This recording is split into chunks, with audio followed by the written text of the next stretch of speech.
Welcome back to the next episode of the Yu-Gi-Oh! Generation X tournament here on the HomeBoiz channel. Today we have Prince Ojin going up against Nightshroud. Prince Ojin had a very short deck because it was an OTK deck, so I had to really fill in the spaces, and that's why there's only 10 monsters in this 40 card deck. The main monster being Satellite Cannon. Satellite Cannon is a level 5. You can't attack it unless you're a level 8 or higher, like your attack is automatically negated. And during the end phase of every one of your turns, it gets a charge counter. So when it finally attacks another monster, it gets 1,000 attack per counter that was on it, but then you remove every single counter at the end of the damage calculation. So as soon as it's done fighting that one monster, it doesn't even last the entire battle phase, in case you had a way to make it attack twice or something. So you could use the spell card Charge, which will give your Satellite Cannon 2,000 attack points. But this is counterintuitive because during the damage calculation, it'll automatically change to however many points or counters it has. So if you give this to a Satellite Cannon with 0 counters, thinking, oh yeah, I'm gonna swing over your monster, as soon as you attack, since you have 0 counters, you'll go back to 0. So it's really stupid. Infernal Reckless Summon to get on multiple copies, and then you also have Debris Station here, which is when one Satellite Cannon gets destroyed by battle specifically, you could throw away 2 more from your hand and or your field, and you get to fuse all 3 of them for the Satellite, Laser, Balsam Cannon. And the Balsam Cannon gets 3,000 attack at the end of every one of your turns. It's supposed to go back down to 0 at the end of the battle, and it could do piercing damage. So it's nice that it's not counter based, and the points actually just kind of sit there on the card. So Balsam's really great for that. As for the side deck, I was really trying to figure out what you can go into, and since they're it's based on a satellite that chills in space, go a little bit further than that, and let's work with actual alien aircraft. So we have the Cleat Fort deck here. It is a pendulum deck, so it'll be probably the only pendulum deck in the entire tournament. And essentially, Cleat Forts only work with each other. You can only pendulum summon other Cleat Fort monsters. They all more or less have really high stats, but then an effect that says, I become 1800 if I'm summoned this way or this way, and then I become a level 4. They do have their own boss monster though, and that's Pa Cleat Fort Towers. If you can get 3 Cleat Forts, then you can summon the towers by tributing all of them. You can't use Trap Hole or anything like that when you're summoning towers, and all monsters who have a level or a rank lower than 10, they don't affect him. So you have to be at least level or rank 10 to use your monster effects on him. Then he also drops every other monster's attack and defense points if they were special summoned. Towers is crazy. Definitely some big threats, but the problem is, can you actually get to your monsters? So we'll see how Prince Ojin does. Spoiler alert for Season 4. Nightshroud is the final villain of the entire anime, and he actually runs a deck that's very 0 and Infinity. And those are 2 very prominent cards in this deck. But when I say 0 and Infinity, I mean your monsters either have basically 0 or really low attack, or your monsters just have ridiculously high attack. So there is no in between. It's here or there, and I can kind of appreciate that in concept. You have a lot of monsters who can bring themselves back. I guess the best one would be Darkness Seed, because if your life points are lower than 4,000, they go up by 4,000, and then he can't be destroyed by battle anymore when he summons himself. You have Darkness Outsider, which is really good because it can let you steal a card out of your opponent's deck and they swap places more or less. But the big thing here monster wise is actually your Darkness Neosphere. So it takes a lot of work to get out because you have to find a way to special summon him if you want to play him. But when you do bring him out, he is a 4,000. We'll get a look at the field spell first because that's prominent. That's why we play 3 Metaverse and 3 Terraforming, because without the field spell, this deck doesn't work. And the field spell is also Darkness. So when you use Darkness, he automatically destroys all of your spells and traps. except for itself, obviously. And then it sets down 5 trap cards. Infinity, 0, and then Darkness 1, 2, and 3. If it's not in between 0 and Infinity, it doesn't work. One of them is going to let you destroy multiple cards on the field, potentially. One of them is going to give monsters 1,000 attack points or more. And then the other is going to do 1,000 damage or more. And so that's just what Infinity and 0 do as well. When you activate both of them, you get to use everything in your face down spell and trap card zone. Just flip it up, activate them all at the same time. So that's really the goal right there. The thing is, when Darkness is on your field, you can't look at your spells and traps, and all of your face up spells and traps get reset. You put them face down again at the end of the turn, and you're not allowed to look at them, meaning that you have no idea where you're going to activate what. You just have to really get lucky and guess. And that's where Neosphere comes in handy, because he lets you rearrange your spell and trap card zone how you want it. Darkness Eye lets you look at your face down spells and traps. In the grand scheme of things, these effects sucks, but in this deck, they're perfect. Then for the side deck, I threw in almost every monster. I mean, there's a lot, so I can't say every, but mostly the high level monsters that are dark versions of other really powerful classic monsters, and the majority of them have some sort of banish effect or banish requirement. So I have Dimension Fusion to bring back those banished monsters, and then Allure of Darkness too, because it's both banishing and it's a really good draw power, and every monster in this deck is dark. So there's that. That's about it. I mean, Nightshroud is kind of difficult of a deck to operate, but if you can do it successfully, it's really powerful, and I'm looking forward to see how this goes. Round 1 between Ojin and Nightshroud. Nightshroud's gonna go first, and this lucky bastard actually opened up with the Darkness Field spell, so I believe it'll let us view.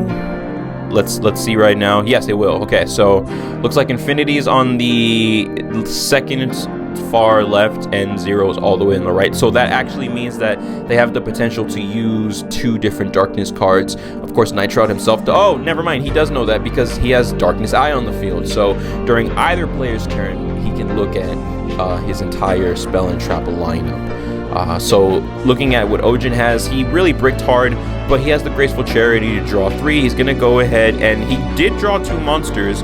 One of them is the Satellite Cannon, one is a level 4, and it looked like he threw away the Satellite Cannon and just went ahead and summoned Satellite Base in attack mode, which is peculiar, I mean, because it doesn't ever get attack points. But here comes the, oh my god, there's so much going on. Here comes the 0 and Infinity, so he's able to activate Darkness 3 and Darkness 2 at the same time. And now he's going to go ahead and try to chain Darkness 1, I guess, to get a feel on how the mechanics of everything works and how everything operates. It appears that he wasn't able to do any effect damage, but he was able to give Darkness Eye 2,000 attack points. So I'm guessing that's because there was 2 darknesses that were activating before it activated, and I want to say that's how this works. It's still kind of a little bit confusing to me. Like the 1,000, if this card is first activated. Okay. So now I am understanding, and I don't know if the Nightshroud player is going to understand this either. It has to be the first card that 0 and Infinity activate. It doesn't look like they actually stack onto each other whatsoever. So that's really interesting to note. So you can choose to pop cards, gain a bunch of attack, or deal a bunch of life point damage.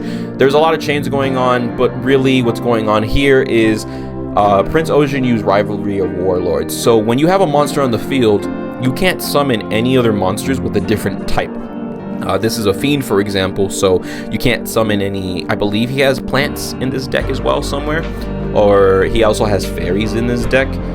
Satellite based is a machine, so that means no Shining Angel, but the real monster he wants to get out is a machine anyways. So there he goes, he activated 0 and he found Infinity. Unfortunately though, you know, they're not going to be able to resolve anything whatsoever, but he went ahead and was able to bring out the Darkness Destroyer. And I believe, was it this? Yes, Darkness Eye can let you tribute summon without a tribute. So Darkness Destroyer comes out and it can attack 2 times plus 2 piercing damage with 2300. But because of Spirit Barrier, as long as you have 1 monster on the field, you don't take any life point damage, which is why he took nothing from that 0 attack monster.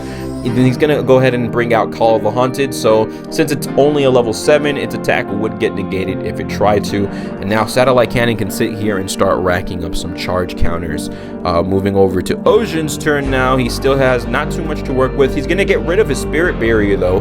Getting rid of a continuous trap card lets you use Magic Planner to draw 2 cards. So he's gonna really try to get in deep there while Darkness Eye does its thing. And he's just gonna go ahead and pass turn.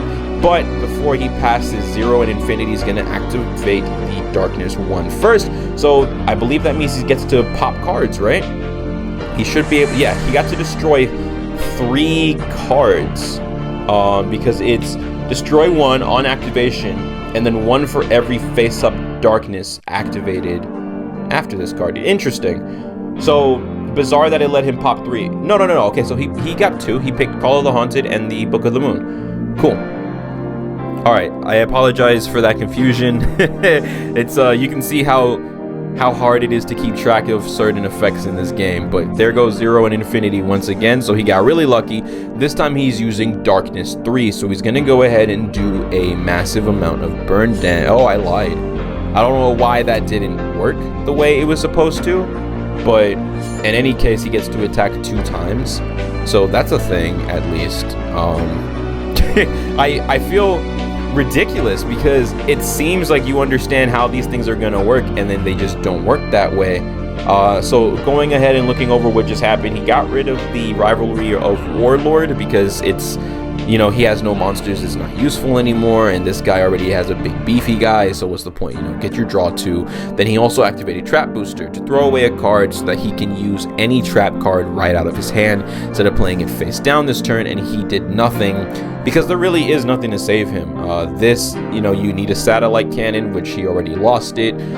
This, you need any monster, and he unfortunately didn't draw any, so round 1, he's gonna sauce on this man, and he got 0 and Infinity. So he got the full combo. You got a Darkness 1 activating first, just a sauce, and that's game. Round 2, that was really terrible luck for Ojin in the sense that Nightshroud was getting some amazing luck. Just gonna go ahead and play the Shining Angel, activate a Spirit Barrier so he won't take any battle damage. Nightshroud did open up with a Darkness Eye, which is peculiar, except it's not, because Metaverse will activate the Darkness Field spell straight out of your deck for you. So, but it looks like activating it this way, for whatever reason, doesn't actually set all your Darkness cards. So that's actually really crazy that we get to see that. I'm not sure exactly why or what the rule. Okay, no, so he still doesn't get the Darkness cards. Interesting. Anyways, so he's at a massive disadvantage, even though he already managed to get out his field spell. He has nothing good he can play, so saving those 0 attack and defense monsters for whatever reason. And Ojin got to pop off a Magic Planner for an extra draw. Luckily, though, he's not getting anything. But here comes the Terraforming to play a new Darkness so that he actually gets the spells and traps that he needs. So Necro Slime is going to tribute itself to bring back the Darkness Eye from the graveyard so that he can see his face-down cards whenever he needs to, and thus the shenanigans begin. Satellite Base is coming out in attack mode. He's going to go ahead and kill the Darkness Eye, but he used the effect to be able to see his face-downs first before anything. So he's able to activate 1 Darkness 3. So this should be, what, 1,000 points of damage right here? Let's go ahead and see. Yes. Okay, so it's going to be 1,000 points of damage. They're all going to reset. 1 counter going to the Satellite Base. Here's another Necro Slime to bring back the Darkness Eye. He really doesn't want to let go of that, you know, and I kind of wouldn't either. This time he gets 2 to activate. So he's going to activate Darkness 1 first. So I believe Darkness 1 is going to allow him to destroy 2 cards. Yeah, so there goes his monster lineup on Ojin's side of the field. Call of the Haunt is going to bring back the Shining Angel, though. And when you special summon a monster with 1,500 or less attack points, Infernal Reckless Summon lets you bring out all copies of that monster. But I believe your opponent also gets all copies of one of their monsters. So 3 Shining Angels on one side and 3 Darkness Eye on the other, which means unless he destroys all of them in this one turn, Nightshroud's gonna always know what his face downs are. And here comes a Cleaforge Shell. Now, while it is a level 8, it was normal summoned without a tribute, so it becomes a level 4 with only 1800, and that's what I was mentioning in the deck building part of the video. There goes all the Darkness Eyes, or so it seems, but here's 0 and Infinity once again, and here's a Darkness 1 in order to go ahead and... Oh, okay, I believe I know what's happening. So when they activate this extra one that's outside of Darkness, or that's outside of 0 and Infinity, they're flipping it face up so that its position gets reset by the field spell. I was really curious what the point of it was if it wasn't counting towards the effect. But yeah, there goes the Cleaforge and there goes 1 Shining Angel, so 1 Darkness Eye gets the opportunity to live to see another day.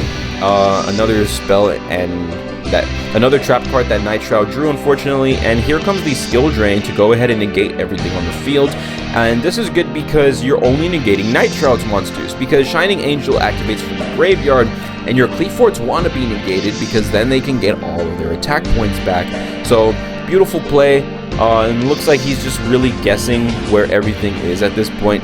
Your best bet is to just flip everything over, kind of. You're going to leave that there. Oh, no, he's not going to leave that there. Anyways, here's the Darkness Bramble to do some damage, and it looks like you can look at all your spells and traps with Bramble as well. Just keep the eyeballs, man. This is a interesting move because Satellite Cannon has no effect, so it can't negate any sort of attack. So there's that, of course. It's just going to chill in defense mode, not do anything. Shining Angel can't do anything either because Bramble's just too strong, and we just have a series of effects going off. But Nightshroud is really, well, he got really unlucky there. They were right next to each other. Nightshroud is just blindly activating things, praying he can get one of his Darkness cards off, and if he doesn't, then he activates everything at once so that they can all reset their position. Shining Angel's going to give him another Satellite Cannon, and no, okay, he gets one. He gets one Darkness card, and it's Darkness 1, so he gets to destroy 1 card. Is he? No, he doesn't get to destroy anything, because it wasn't the first Darkness card he was able to flip up. Okay, that really sucks.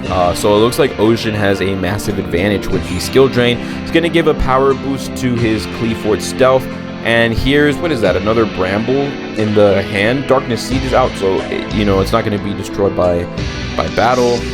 And here's the Darkness Neosphere. Okay, so I'm guessing whose effect was that even? I have no idea, but I like it. Darkness Neosphere is out, and now things are really looking in Nightshroud's favor, but here comes the limited removal in order to run it over and do massive amounts of damage. Unfortunately, Nightshroud missed again with his face down trap cards, so he wasn't able to make anything really happen for himself.